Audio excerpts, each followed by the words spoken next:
અમને તો એમ જ હતું કે બધા પોતાના જ છે વિહામાં, પણ થોડુંક માવઠું થયું ને પછી અમને માલુમ થયું કે અહીંયા તો પોતાના લોકોના જ રંગ બદલાઈ ગયેલા છે.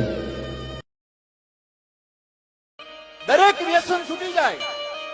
તમે કોઈ વ્યક્તિને માવાનું હોય કે કદાચ કોઈ પણ બીજું વ્યસન હોય એ છૂટી જાય, પણ માણાથી માણાનો પ્રેમ થઈ જાય ને કદાપી નથી છૂટતું, કદાપી. मालिक मेरे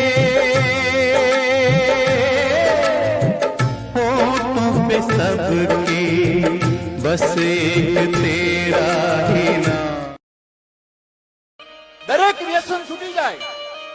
તમે કોઈ વ્યક્તિને માવાનું હોય કે કદાચ કોઈ પણ બીજું વ્યસન હોય એ છૂટી જાય, પણ માણાથી માણાનો પ્રેમ થઈ જાય ને કદાપી નથી છૂટતું, કદાપી. દરેક વ્યસન છૂટી જાય. તમે કોઈ